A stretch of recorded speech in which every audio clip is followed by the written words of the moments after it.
I have the one and only Banks Wise with me, as usual. How are you, sir? What a wonderful intro, Shane. I like the top of the morning to you. It's Oh, top of the morning to you there, laddie. Do you have some Irish blood in you? Apparently, I am about 60+% Irish. That much? Yeah. Huh. Yeah, I did the whole 23andMe thing. I think I talked about that a little last time. Yeah, you know who owns 23andMe. I do. I did this before that. And so, I kind of saw it coming. They've got my DNA on record now, and I don't know. Who knows what the hell they're doing with it? Making more Shane Hazels? Let's hope not. Probably not. We're like, how do we prevent people like this from existing? Exactly. They're a menace to the system. That's a sci-fi movie just waiting to happen, right? There's actually a new show on Netflix that I have not watched yet, but the trailer that plays like right away when you turn on Netflix, it's this guy who's depressed, and so he goes to a DNA spa, and it's supposed to just make you happy. These are not spoilers. This is just what you get from the trailer. And then he gets out of there and he's all happy and life is going great. And he realizes that it's because they've cloned him. So now there's two of him, and the one of him that they try to dispose of escapes from his grave or something. It looks funny. This is on Netflix? It's on Netflix. It's with Paul Rudd. Any idea? Oh, really? Mm-hmm. I love Paul Rudd's. That guy's great for a laugh, man. It looks very funny. Huh. So it's a comedy, sci-fi, kind of like thriller, fun. Yeah. This is a breakthrough type of and it's a series, not a movie. Genre. Yeah. You know what I've been watching a lot lately to laugh? We kind of finished up, the Big Bang was mine and Meredith's thing for a long time. Your guilty pleasure of mainstream media. Now we are into The Office. Oh, The Office is awesome. It is epically hard to watch. That's hard to watch. Oh, explain yourself. Gosh, man, because I've watched it like 5 or 6 times all the way through. Really? Yeah. The comedy is it's not a comedy that I'm really used to. It's the U.S. version or the U.K. version? U.S. Okay. Super awkward. It is. Yes, it is. It is one of the most awkward types of comedy there are, and you're just sitting there and you can feel your shoulders scrunching up around your neck and to your ears, and you're like, God, you feel like you're almost there watching this train wreck happen. Especially with Michael, because Michael makes a fool of himself all the time. Well, yeah, he's just oblivious to everything, and so much so that Meredith actually even kind of looked up, why he is the way he is or what he's supposed to have. And he's got some, I don't know, condition basically where his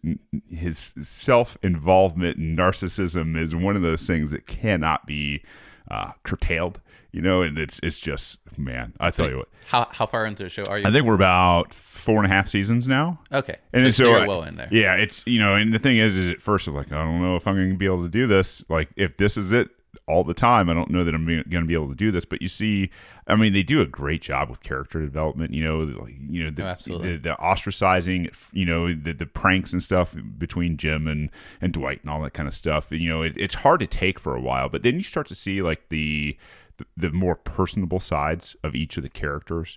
And it just, I don't know, it works. It's one of those things where I laugh my ass off at night still. And I've got, I don't know, what is it, 8 or 9 seasons worth of The Office? So. I think so. By the end of the show, they have it's all touchy-feely towards the end. Sure. The very end, there's big chunks where you can see that they're trying to be play on the nostalgia and so forth. But they've built up the characters in such a way that you identify with them. Sure.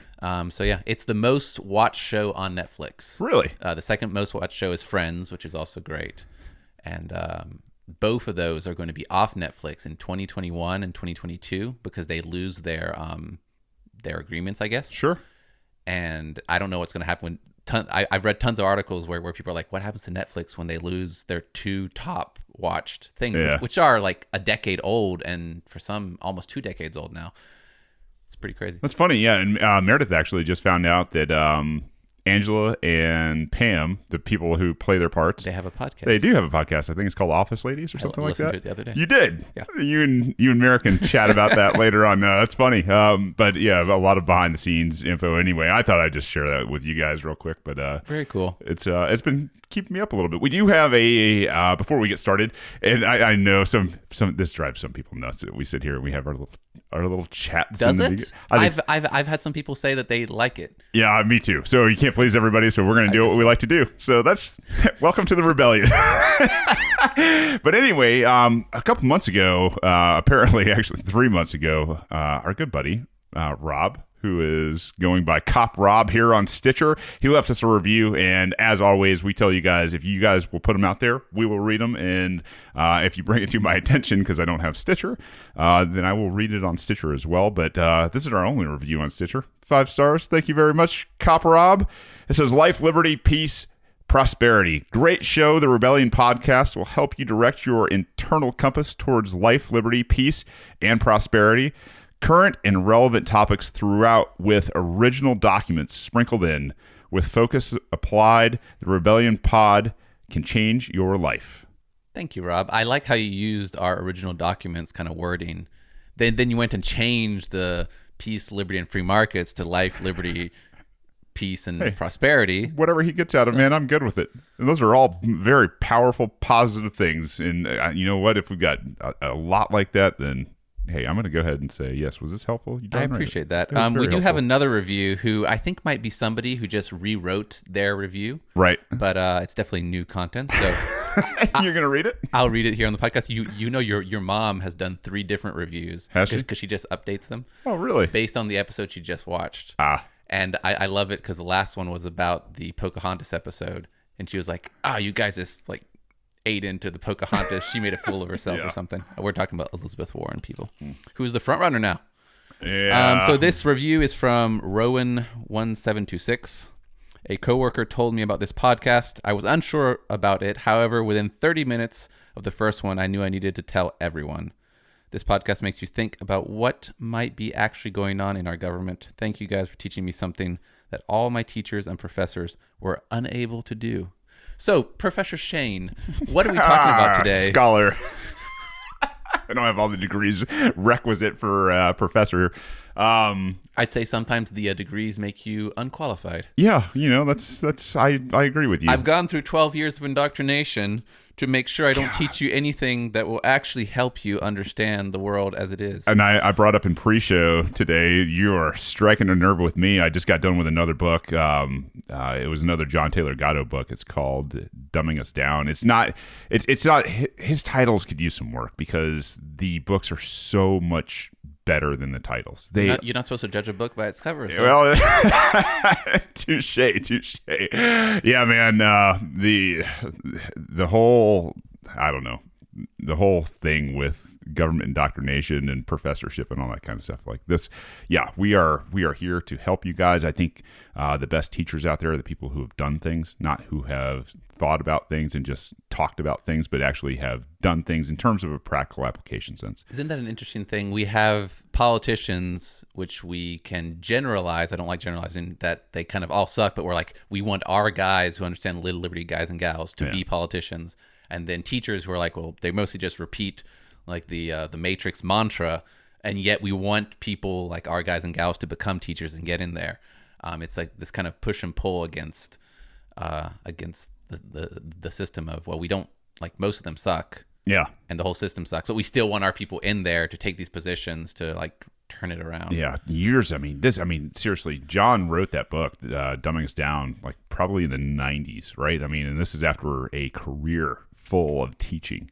And he contends that this is not salvageable. The current system is not salvageable, was never salvageable, was the biggest mistake America ever made, and that most schooling, like your basics in schooling, the writing, the reading, the arithmetic, and that's 100 hours worth of study. That's it.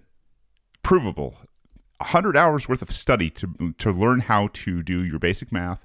Are we talking like kindergarten level? 5th grade level. Like 5th grade level. Yeah, reading, writing, and arithmetic, all that fun stuff. Like 100 hours worth of study. And he's like, and everything else should be really predestined to the kids. He gets into like the amount of hours we're sending our kids and like how they develop and like the alone time that they do not get. It is fascinating. Well, we talked about it the other day, and you commented on it.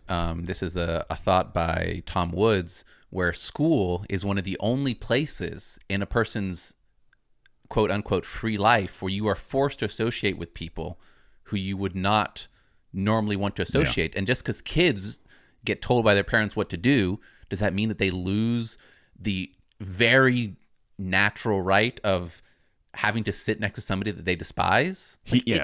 And the thing is, that's a very weird. And you equated it to freedom of association, and children just not having any freedom of association apparently, because most of their awake life is spent in an environment where they would not naturally associate with tons of the kids. Most like, of them. You don't get bullied as an adult. There's paperwork and annoying people, and you can get bullied to some degree, but you get bullied 10 times more in a like. I would imagine most people, if they have been bullied, comes from school, rather than when you're an adult and you can decide to, I don't know, lock your door and not see people and quit a job if you don't like the people there. Sure. So forth. Yeah, everything else has an exit, so to speak.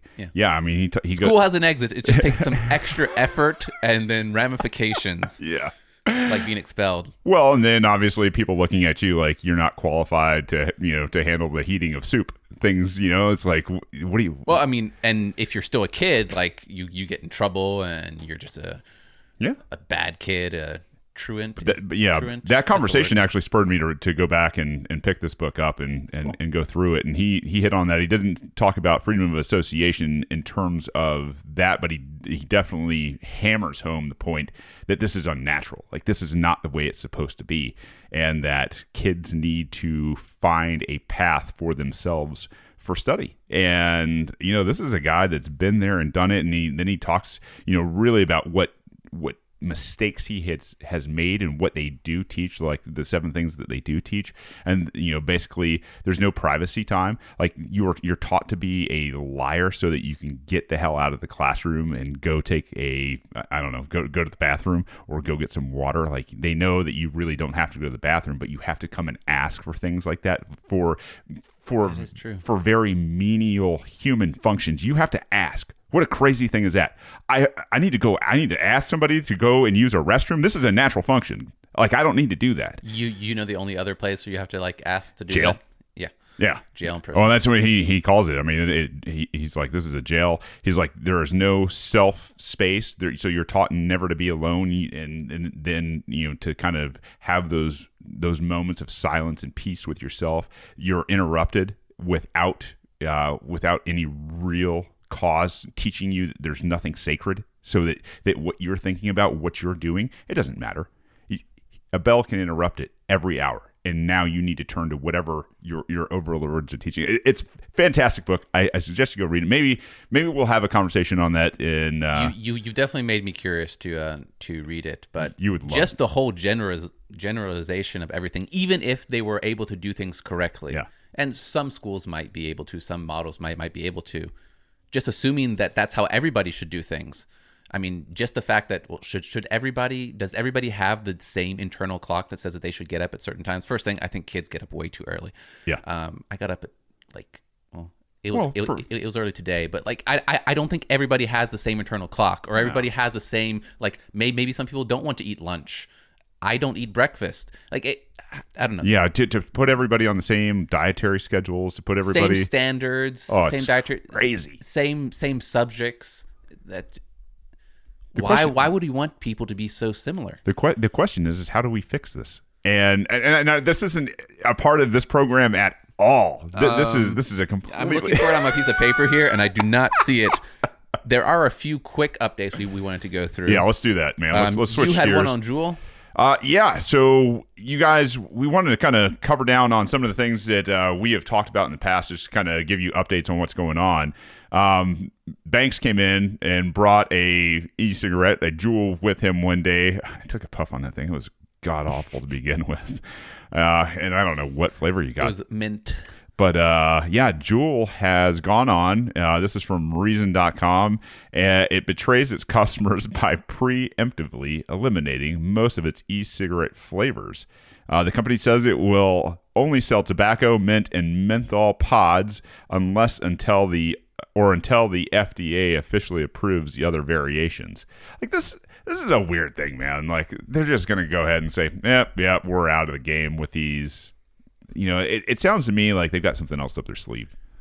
I wonder if it's something else up their sleeve, or if they're at the status of big enough to profit from working with the government more than working against it, because they get to subdue their competition at the same time. I mean, that's what I'm saying. That's what all the like the Facebooks and the Googles and the Deltas all do. So. Yeah, because no business is just going to haphazardly say, yeah, you know what, we're going to cut off these customers. That's stupid. Like, I mean, you've paid to develop something, you paid to test something, you paid to market it and bring it into fruition now, and logistical costs to get it to the market, and now you're just going to say, well, that flavor's gone. True. It's also, they haven't made a jump as fast as people think. They had stopped selling most of the flavors in stores and only kept them online because it was an easy access for kids. Like if you just saw them. Yeah. So most of their flavors besides the tobacco, mint, and menthol were only available online already. So this to them, because you know this, like the analogy of a slippery slope, like you make one compromise and it's easier to make the second compromise instead of going full compromise right away. But yeah, it's weird.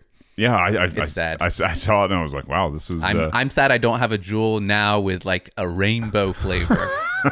just to protest. I can't believe you bought Juul and betrayed the people of the United States the way you have. I'm kidding. I know you are. Second quick little update is because we've talked a few times about access-based politics. Yeah. And Doran, what's the opposite? Ballot access? No. There's access-based politics when you're friends with politicians, and then there's confrontational politics. Sorry. And how confrontational politics is how you want to act if you really want to get things done. But most groups out there play this access-based politics. Sure. So if you followed our Georgia kind of saga, you know Ralston is... the House Speaker, corrupt, just a tad. Bad. So you've got the Georgia Life Alliance here, which is a kind of new life group. Political groups pop up, and sometimes they pop up to shield politicians more than to... Yeah, they're not... More than to advocate what they really... Sure. Say. And you could say that some people just have a fundamental disagreement on confrontational politics being better or access-based politics being better, but this is probably the worst example of access-based politics. It's a picture of Ralston to promote their life at the party. It's a kind of an event to promote pro-life things. Thanking Ralston. They say, we're so grateful for the support of Speaker David Ralston, not only for the life at the party, but for the heartbeat bill, ending shackling pregnant inmates, and the rest of GLA's efforts to build a culture of life in Georgia. As somebody who cares about life and thinks that a lot of those things, not shackling pregnant women, seems such an easy thing to pass. Right? Like, let's not look up the pregnant women. Hey, that guys. Was the policy until July 1st of this year. I mean, seriously. I mean, who does that? If you're a chief somewhere or a sheriff somewhere and one of your guys locks up a pregnant woman, like with, no kidding, shackles. I mean, are we talking like the actual, no kidding, around the ankles type of shackles? Are we talking just like any terms of handcuffs whatsoever? Don't know. Let's just say it's just handcuffs of whatever sort, binding type materials. I don't care if it's like a tiny rope, a little cable. Like a little cable, yeah, it could be pretty painful. No, I agree with you. Yeah, like what dumbass? Which one of you dumbasses in here decided with all that mental horsepower of yours that you were going to lock up a pregnant woman? Not smart, man. So these are pregnant women who were inmates. That's in case people are like, "What? Is this happening to all pregnant women? Are they getting pregnant in jail?" Some are. Yeah. That's interesting too. Like it happens all the time, apparently. Yeah, I'm pretty sure. So I just find this sad that they would uplift somebody who.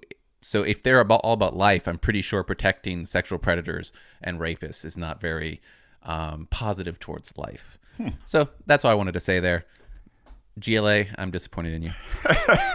Yeah, no, I mean, even though there's a few people who I know who are good people who work there, I'd be but this is just bad politics. I'd be running away from it, man. For a cause that I care about, I don't like it when they use bad politics. Yeah, I'll tell you what, this next year, and then the preceding vote on who will, face. I guess Ralston in terms of maybe running for a speakership down there. I mean, it's going to get real interesting, I think, in the next year here. It will be interesting with the Democrats gaining more and more. I don't think they are status towards this being a purple state. They are.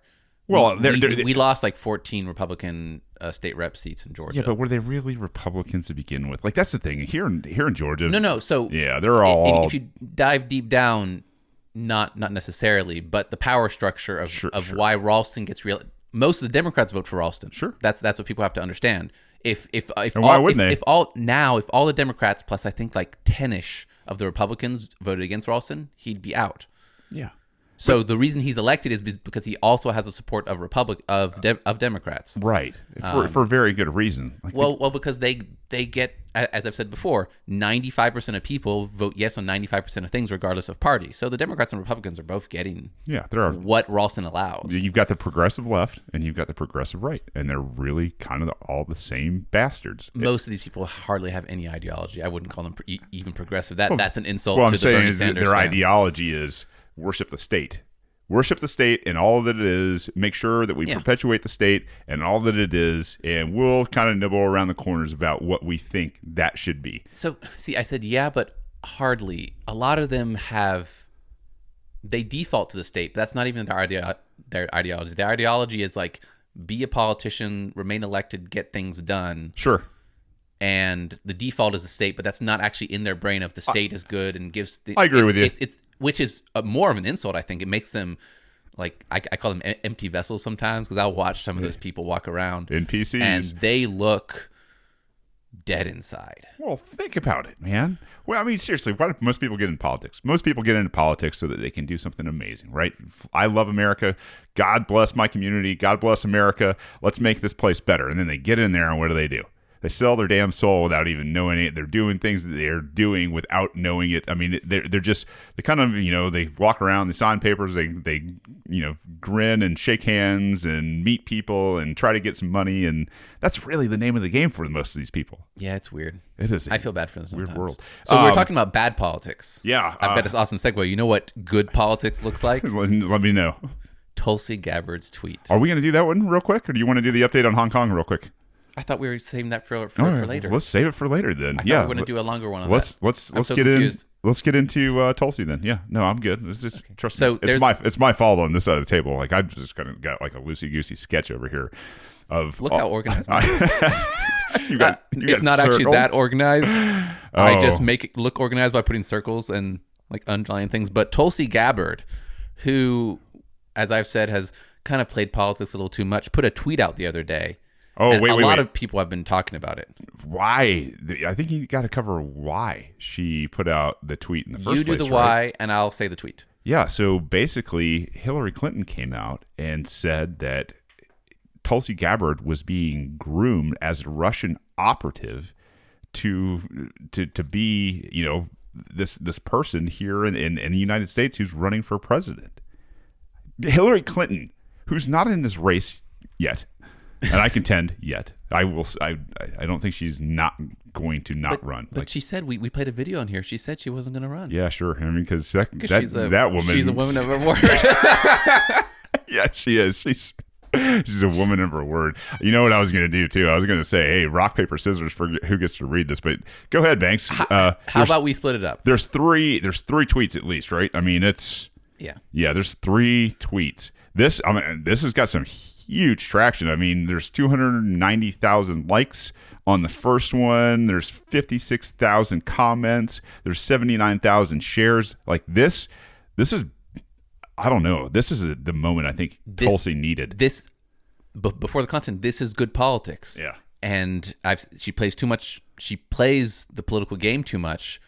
and doesn't get out there, this is how you get attention, by being real, because this is what she really thinks. She Yeah. probably has harsher words. She probably has a bunch of expletives for a Hillary Clinton, and what goes on when the media is exposing her, Yeah. or trying to expose her all the time, of saying, oh, there's this Russian stuff and she really likes Assad and so forth. I'm sure she gets angry. She should sow the real anger is what people want. Yes, let's see your passion and outrage. People understand. Yeah, right? damn right, man. If you call me a Russian asset, I'll probably laugh first, but then I'll be like, what? Yes, comrade. So Tulsi goes on. This is the nicest way she could say what she's going to say.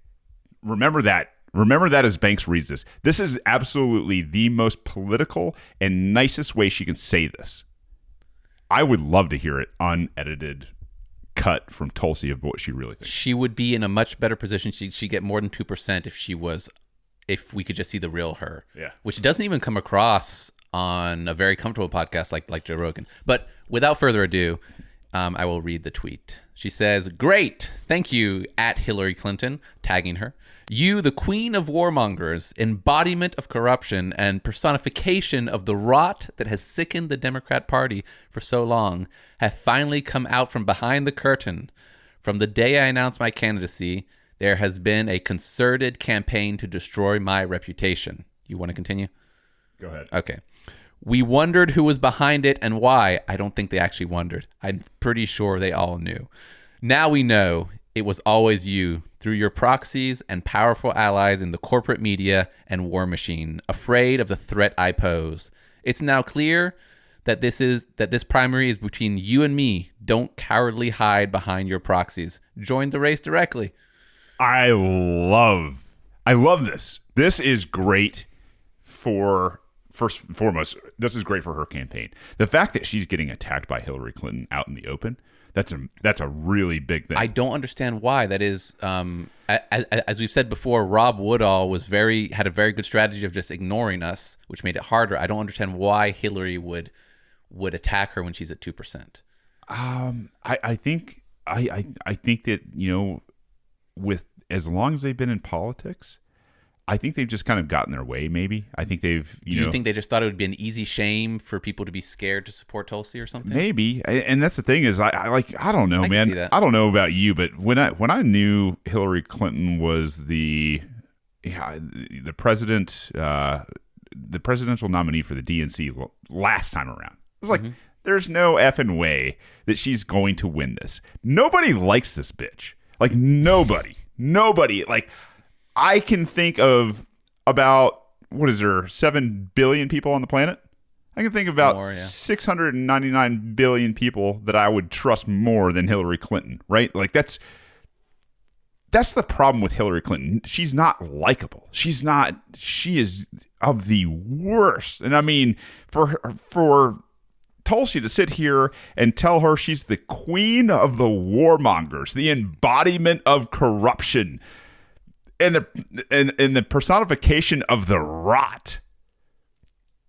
That is really powerful imagery and language for her to use. And I mean, like, when she was running, that's what I thought of her. I think that's what most of America thought of her. Even though she won, I think most of the cities and things like that, just because people are scared of Donald Trump.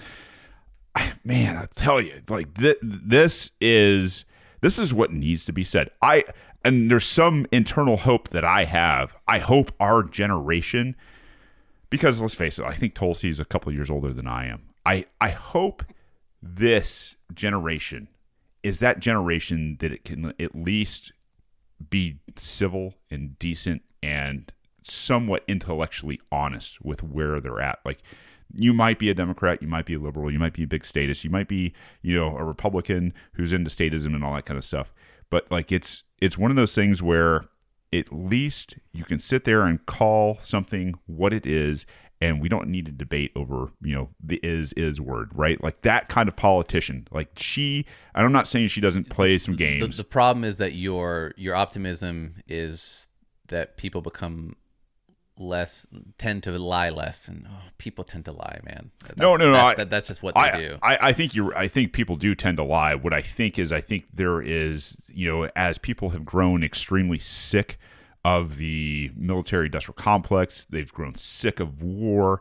I think, most people I think Tulsi, might be one of those people that's kind of grown tired of just the crap that is politics these days. Well, at the same time, I say that people lie and people suck and they do bad things and so forth. I also think the truth is important and it wins outright.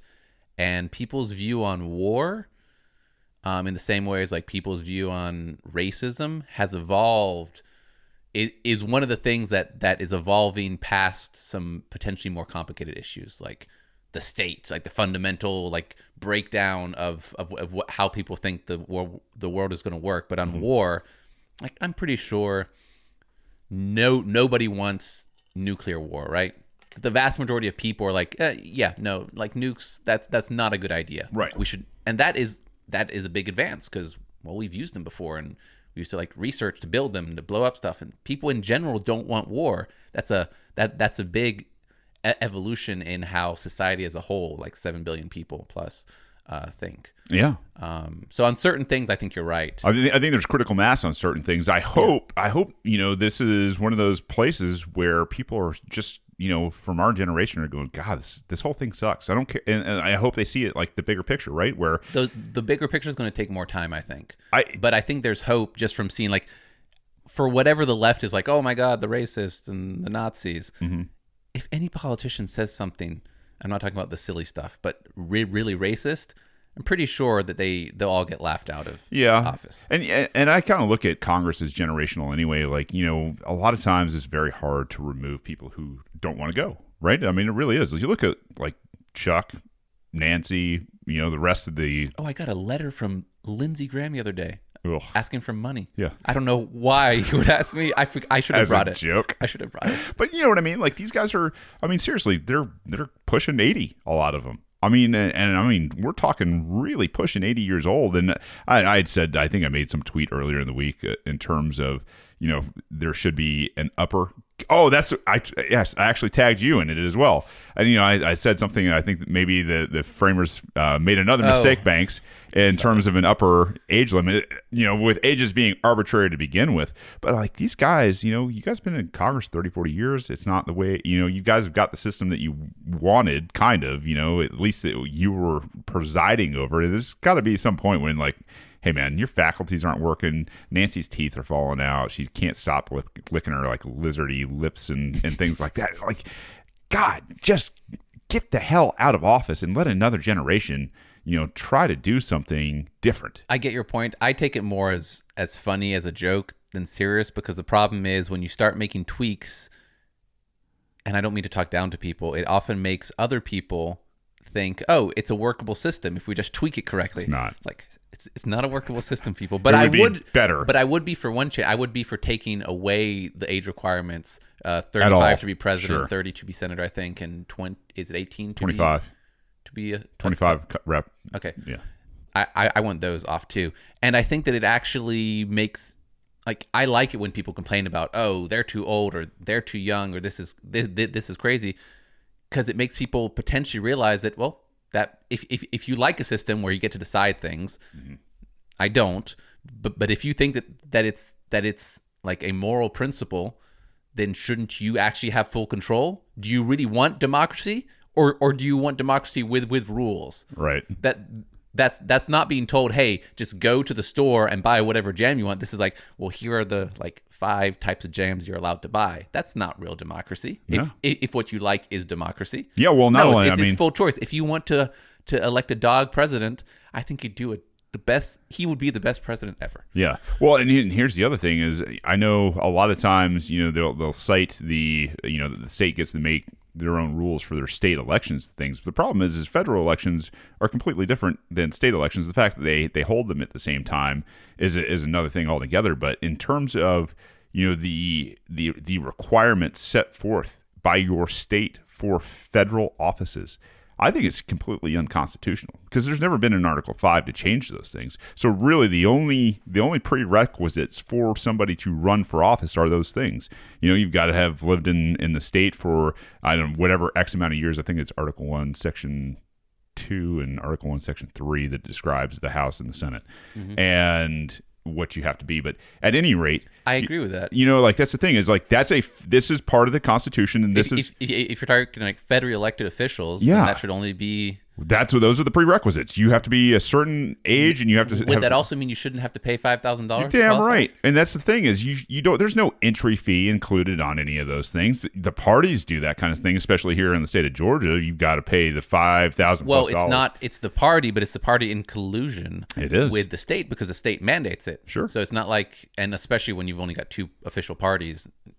Yeah, the 2 official parties. Yeah, it's crazy, right? It's not. I'm not even making up the term. It is what else do you call 2 parties that are included with their party names in law? I'll tell you right now. It says the Democrats and the Republicans. Yeah, that's how it's phrased. Well, it's official. I'm going to go straight over to Chris Ann because her terminology for who these or what these entities are is spot on. They are private corporate clubs. Period. And you're not in it. Private corporate club. The Democrats and the Republicans. And I mean, you need no more proof than what you saw last time with Hillary and Bernie and the DNC. And they said, yeah, we appreciate you people out there voting for us and everything, but we're going to change who this democratically elected nominee is going to be. And you guys can eat it. We really don't care. That's what a private corporate club does in a state. And the fact that you've got, barriers to entry set up arbitrarily and unconstitutionally at the federal level, even in your states, I think is unconstitutional. But they get their cake and they get to eat it too because of course they do. They have where a private corporate club, they make all these decisions behind closed doors of what they want to do, and then they also have the protection of the government. That doesn't seem. Oh boy, it seems odd, doesn't it? It seems like a conflict of interest to me. Boy. We're so controlled. There was a tweet from Marianne Williamson, who sadly has not been in the debates. I kind of miss her fancy. Was it fanciful?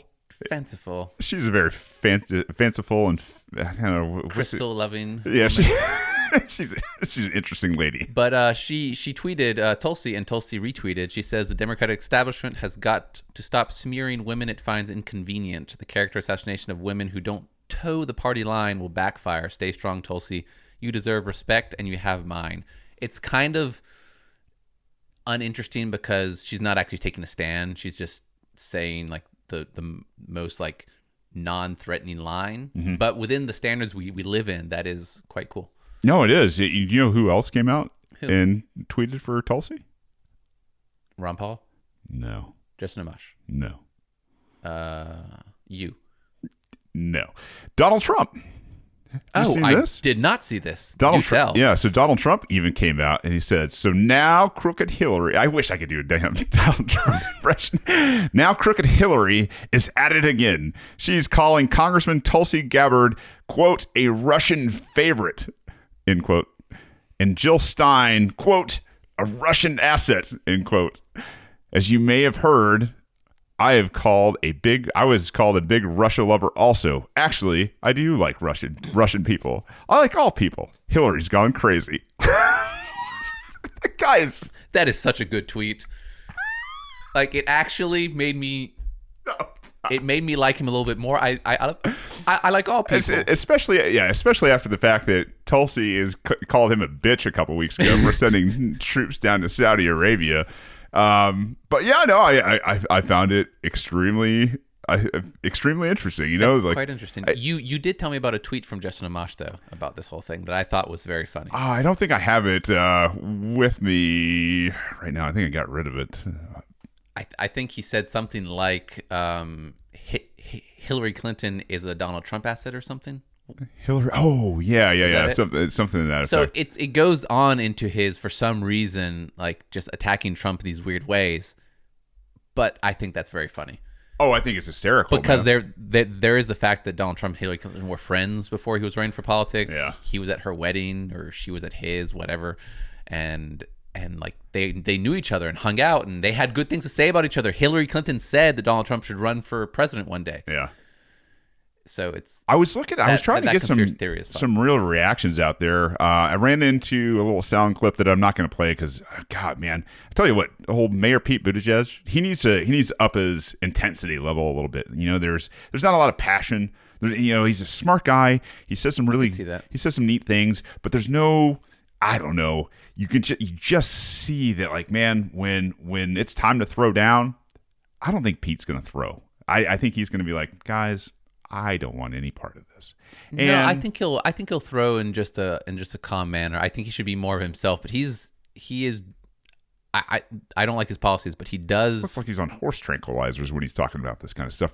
Because anyway, he was on this show where this person asked him about this specifically about Tulsi and he just sits there. He doesn't say, hey, no, listen, Tulsi's not a Russian asset. She's not being groomed by the Russians. Like he won't say yes or no either way. That's so lame. Right? That's what I said. And I was like, man, this is really lame. This is your chance to sit here and follow through and get in on this action. Like, this is your chance, Pete. Like, this might be a gift horse looking you in the mouth that somebody's actually asking you about what you think of Hillary Clinton's comment on this. Maybe this is time for you to fire at the Clinton campaign too and divorce yourself from this kind of politics over here, this old boomer, ridiculous nonsense politics that's been forced down everybody's throat through CNN and Fox News and all the other ridiculous propaganda machines that are out there. That's the best thing that could have happened to him. Instead, he plays it safe. And I was really kind of like, wow, man, that's a pretty crap angle you got there. And most of them play it safe. But why? Like, because risk is dangerous, and politicians are just playing based off of what they see. So what they see is, if I don't take positions, I'm safe. To run for office, I have to take some positions. But the thing is there's no evidence. Well, I don't know. For me, there's evidence that what they're fighting against, sometimes they don't really see the back end. Like, if you're fighting against Hillary, sure, and your standard is, well, if I go too extreme, then I'm way away from her, and I could go in the wrong, because you can't go in the wrong direction being extreme, right? You can do something extreme and it can be in the right direction because you called out something that nobody else is calling out, or it can make you seem crazy and you go in the wrong direction. Sure. But Hillary Clinton has all this backing that is not very apparent necessarily. You've got the DNC and just all the people she knows and so forth. But the challenger doesn't necessarily see that. They just see it as, oh, well, I'm playing on this level playing field of ideas. We have debates, and that's what people see. So in what people see, I've got to be safe, because as much as a risk could give me great reward, a risk could also give me great downfall. See, yeah, and I don't know, man. Like, I look at this and I go, the really great people in history in terms of moving culture and movements, right? They've been really. I mean, just look at the White House now. The guy is crazy. I mean, the guy is. You can look at Donald Trump. You can look at Bernie Sanders. I don't think he does it because it's very calculated. I think he is so bought into being a freaking communist. Do you think Bernie and Trump are on the same level in terms of extremism? No, I don't think so either. Not even close. But I think that Bernie is so bought into being a freaking communist because of, his history at least playing the role. No, I really think. The fact that he took his honeymoon in Russia and says, like, I think he's toned it down, and I think he just can't tone it down enough to where it comes across as kind of verbose and extreme. But I think he is purposely trying. He's been toning it down forever. Yeah.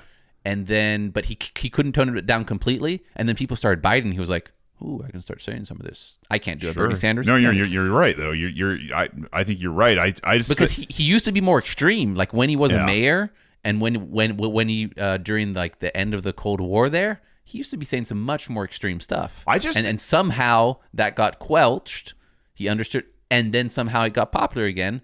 And now he's riding on those coattails. But even him, he doesn't actually have what Trump has, because if he did, he would be going 100 miles an hour, and he's still at like that 60 miles an hour. He's like, here's what socialism can do for you today. Yeah. And Trump has this quality of just upping the ante all the time.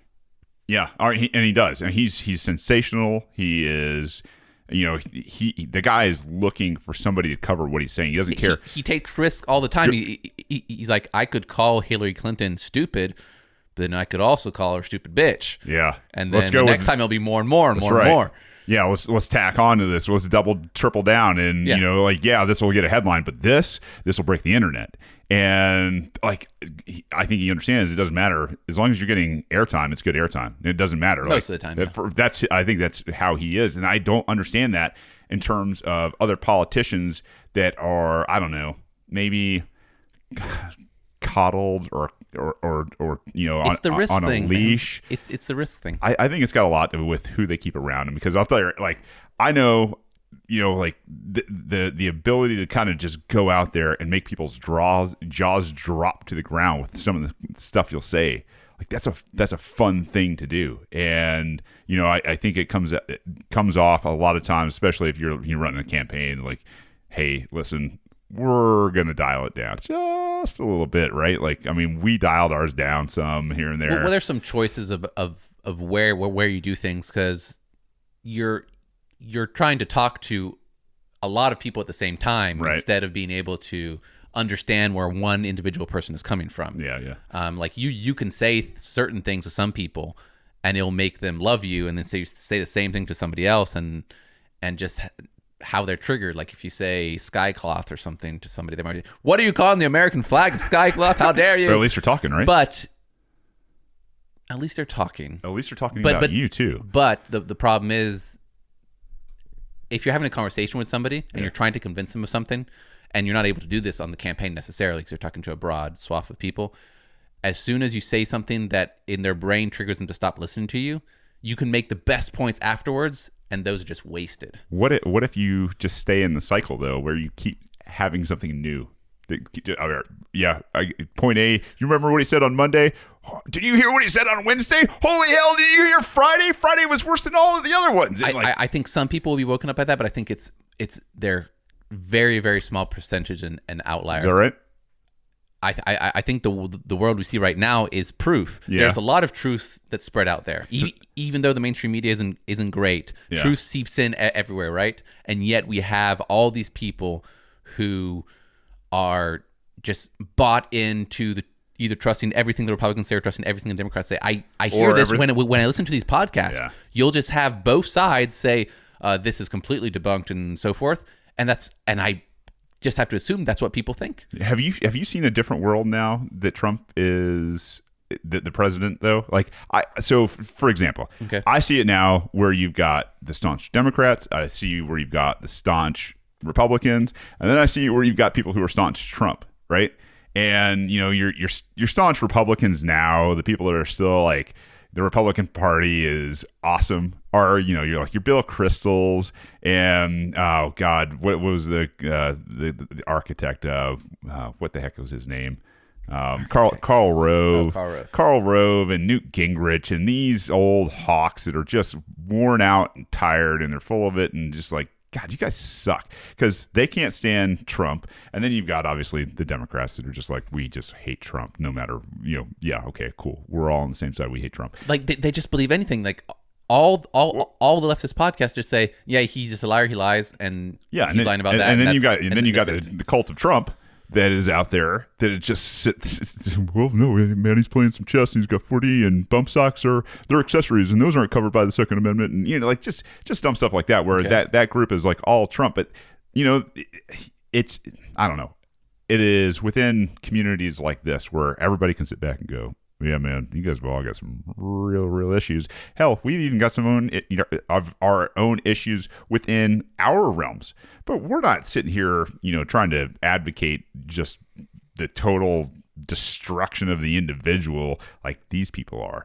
Like that's what I see these days, and it's kind of, I don't know, it wasn't like that before Trump. I'm not sure it's new. There wasn't three. You know what I mean? There wasn't. You had the Republicans and you had the Democrats, and the president was. No, there was three. But at one point, you had the Democrats, the Republicans, and then the Tea Party, and you had all the Tea Party people who hated the establishment people, and there was fights between the two all the time. I think it really. And then you had the Reagan stuff, which was different too, because you had the Democrats, the Republicans. The Republicans didn't want Reagan to win, right? I agree with you. And then you had the Reaganites, which were Democrats and Republicans at the same time. Yeah. So, unfortunately, I hope that there's less trust of the system. I think there is globally, but there still is all these packets of people who just believe whatever the line is. It's crazy. And you can't trust either side because you can hear the same subject. One side is like, oh, total lie, and the other side just says the other side is lying. And there's no discussion about it. There's no discussion about what the facts are or anything. A third of the podcasts are just repeating the same thing over and over without any discussion of how they came to that conclusion. Yeah, well, and I think it's funny that you mentioned that, especially on this topic. You know, when Hillary came out and said this about Tulsi, there's no facts. There's nothing. She's got zero to back up what she's saying. Well, the only thing they have is she's like, oh, she went to met with Assad. Like, that's their big thing. Yeah, big deal. Big deal. So it's not just like big deal. Oh, it's nothing. Isn't that what politicians do? Yeah, they're foreign emissaries. Like, I'm pretty sure John McCain went and talked with the moderate rebels. Sure. Al-Qaeda. Does that mean that he loves them? No. We talk to people we don't like all the time. There's literally on TV, we have debates between Hillary Clinton and Donald Trump. Like, people talk. Right. That's what they have. Literally one thing. Well, and it's saying so little. But, I mean, it's I guess it's just standard procedure now for people who are in the media and people who are in politics to sit here like, you know, Schiff and the rest of these people that are out there and say, you know, we've got it on good authority from, you know, a source that we're not going to reveal that this is the way it is. And we don't have any proof for it, but this is the narrative. Media, if you could pick this up and run with it and, you know, advance this down the field for us, that's exactly You that's heard what happened the other day, right? No, what's that? I think I talked this to a friend. There was a piece, I think it was ABC, and they said, "Oh my God, Turkey has attacked the Kurds. This is horrible." And they played a clip. Yes. And the clip was like guns firing and have you ever seen that before? I have. I love that. And gun smoke everywhere. Yeah. Turns out, the video was from Kentucky. It was just a shoot, like people having fun shooting guns. Where is Kentucky in Syria? What little outpost I'm pretty village sure is that's that? worse than Gary Johnson not knowing where Aleppo is. Unbelievable, wasn't it? I mean, and that's the thing is, they had to know. They had to have known because I actually think some people might not have known. So you've got lower tier people working at these news networks who are very uninformed, and the first thing that comes to mind is when I watch TV shows that have guns involved. Mm-hmm. The other day, I was watching New Girl. You know that TV show? I love that show. It's actually pretty funny. And at one point, Winston, who becomes a cop, there's a scene where he's like taking down this guy or something, and he's got his finger on the trigger. And you could say, okay, he's preparing to shoot, but then he like waves it in front of his friend's face with the finger still on the trigger. And the fact that they call shotguns AR-15 sometimes, like I think that level of misinformation could make you just believe whatever the person told you. Like, hey, we've got a video of something in Turkey, and all you see is guns and gun smoke. Who's the person and you just believe stupid stuff. Who's the person that finds that clip and goes, hey, I got this clip here. I think it's Turkey. I don't think it's Turkey in the Kurds. Like, I bet you somebody could have posted that on Twitter, just a random person, and somebody who works at ABC could be like, oh my God, look at this, without even thinking twice because they're so bought into the narrative that they're fake news.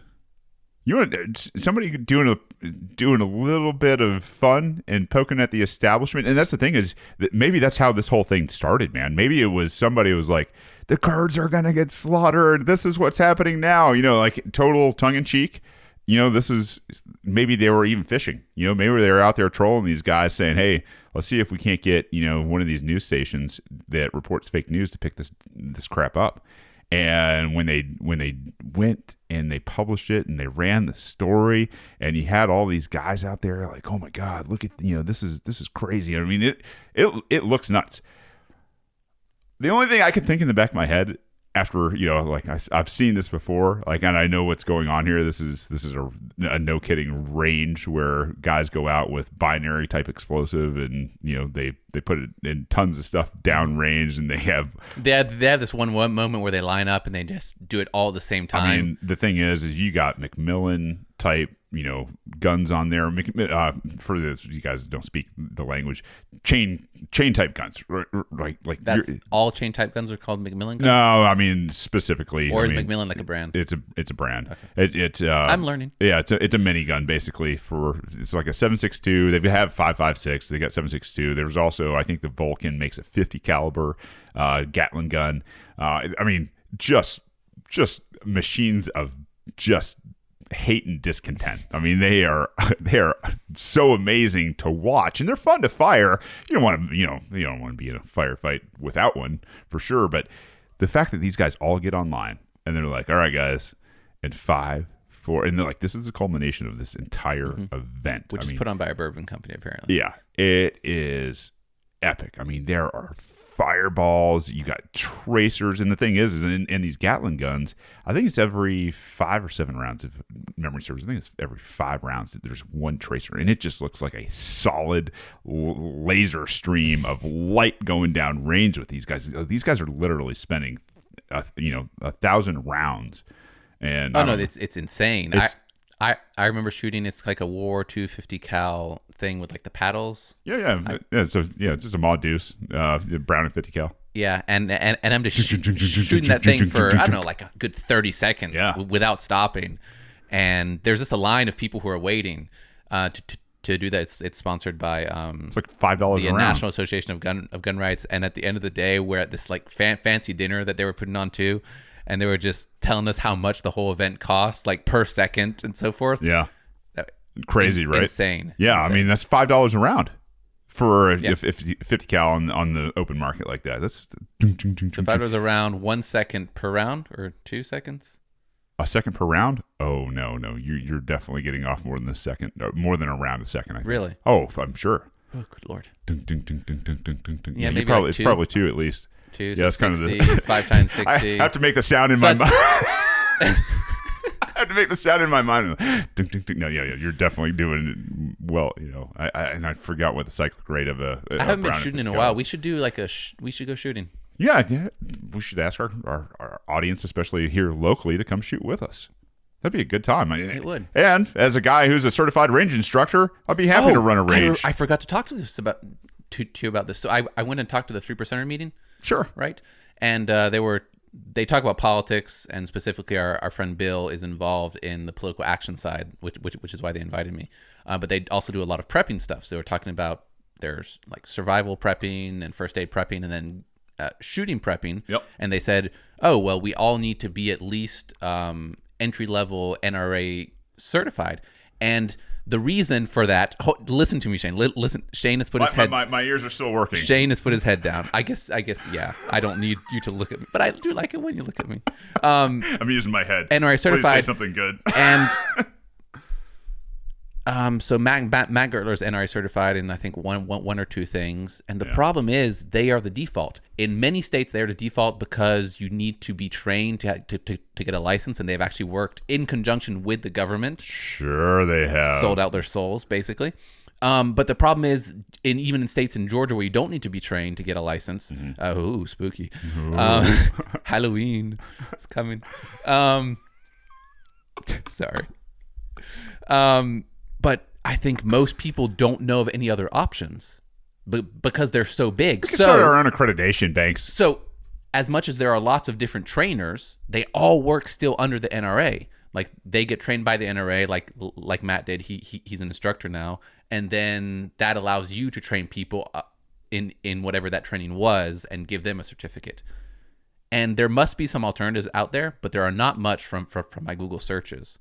Let's start one. Let's start I think we should start one. Here, let's start a free one. Certify people. Here's the thing: is I've done this for people. I don't know why it has to be free. Do you not like the free market? Oh, I'm not saying it's going to have free operation costs. What I'm saying is once you get certified, you don't have to renew it every damn year. Here's the thing: is most of the time, if you can recite and practice the 4 basic safety rules and understand in terms of just being. Let's just say, different weapon systems have different qualifications like the NRA does, right? The NRA has pistol, it has rifle, it has shotgun. Oh, it has the list is like 100. And it'll keep going, right? And that's the thing is, basically for most firearms to be proficient in firearms, you're going to have to spend some money. You're going to have to get to the range. You're going to have to do it a lot and all that fun stuff. But to really understand just basic firearm safety, that's the most important thing in this day and age. If you can recite the 4 basic safety rules and practice the 4 basic safety rules, you'll never have a real accident. Let's see if I know the 4 basic safety rules. Number 1. Don't point the gun at anything you're not willing to destroy. No. Treat every weapon as if it were loaded, even after you've ensured you've unloaded it. Okay? That's 1. That's the most important one. Okay, if you treat that weapon as if it were loaded every time, man, you're never gonna flag somebody. Flag means take the barrel and like go over somebody's person with it. You know, like don't point it at their shoe, don't point it at their head, like don't that point guy it at their during your torso. campaign. Oh God, mighty Jesus Christ! Yeah, knocking at the door with a gun. Hey man, what are you guys doing here? He kept talking to us, and you had it at a 30 or 45-degree angle upwards, and just like waving it like back and forth. That's what happens when you're hammered at 4:00 in the afternoon. 2. So treat every weapon as if it were loaded, even after you've ensured it to be unloaded. So the problem with that one is the ones that I knew, that kind of covers them all. Well, yeah, and then never let your barrel cover anything you don't intend to destroy. Okay. Right? Keep your finger straight and off the trigger until you are on target, ready to shoot or fire. And then 4, be sure of your target, consider its background. That's it. That's what Marines go by, man. Like, if you can do those 4 things and practice those 4 things, you're at least going to be pretty safe. I wonder with firearm. I wonder if they talked about that in the Geiger case. Like, be sure of your target. What's behind it. I mean, everything else after that. I mean, it's just weapon system specific. I mean, it's how do you load a weapon? How do you unload a weapon? Place it in a safe condition. Make sure that when you're storing it, you got to consider, who's going to be in that, environment. You got kids, you got to have it locked up. If you got anything, anything that can be stolen, you got to lock that kind of stuff up. It's things like that. And the thing is it's every year for the NRA. Every year you got to go through that, or maybe every 2 years or whatever. It does. I think it's 2 years now, but it wears off, right? It. And so and sometimes it's just repaying. And I will never give those guys another dime, but I think it'd be a great thing, man. I mean, with all our spare time, let's launch that too. Well, hell, Well, if you launch that and made it a bigger thing, like bring in some other people who know guns and like set up something where people would trust the certification, to be able to like get maybe the 3%ers on board. Be like, hey, we'll cut you a deal.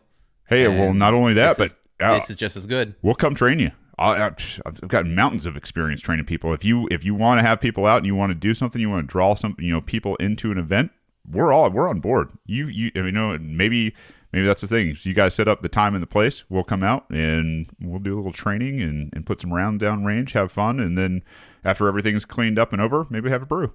Sounds like a good time to me. Cool. Well, I meant to talk to you about that, and so this is a good opportunity. I like the idea. What's our time frame? We're at 104. Banks and I kind of discussed maybe keeping this one a little bit short and then do another one. Exactly. Short. So it's such a nice day here right now. It's still over an hour. Yeah, it's over an hour. And we just put all our content, and we decided it was enough for 2 episodes. Yeah, I think so. But thanks for joining us. Hope you enjoyed the. That's it. We're out. Hope you enjoyed the chit chat. Peace. Kidding. If you have found value in the show and you would like to support us, you can go to patreon.com/rebellionpod. We are a little backtracked for our stickers, but they're coming. They're coming soon, and they're gonna be epic. There's some design. So rad. There's some design issues. What else is there, Shane? If you would like to contribute to the show, you have some ideas for guests, subjects, materials. By the way, our friend Paco Elijah on Facebook made an awesome meme of Hillary Clinton being a warmonger. Yeah. It's beautiful. I'll post it soon. You guys should go find that on Facebook and share it. Thank you, Paco. But you can send that to Rebellion, info at rebellionpod.com. Yeah. You want to finish this out? Yeah, I sure. am incapable. We also need reviews. If you like, I think right now on Apple we're sitting at 98. 98. 2 more reviews. 2 more, please. We hit the century mark. We could really use those 5 stars, guys. Share it with your friends and family. Thank you guys for sharing your life with us. It means the world to us. We are having a ball doing this. I'm running into fans out there in northern Georgia, and it's funny to me to have these kind of run-ins with people like, hey, really enjoy the show. I actually had one this morning when we were at the pumpkin patch. So it was it was crazy. That's awesome. But thank you guys so much for doing all those. Like I said, we'll read them here on the air. And this has been The Rebellion, your place for peace, liberty, free markets. We love you. We need you. Peace.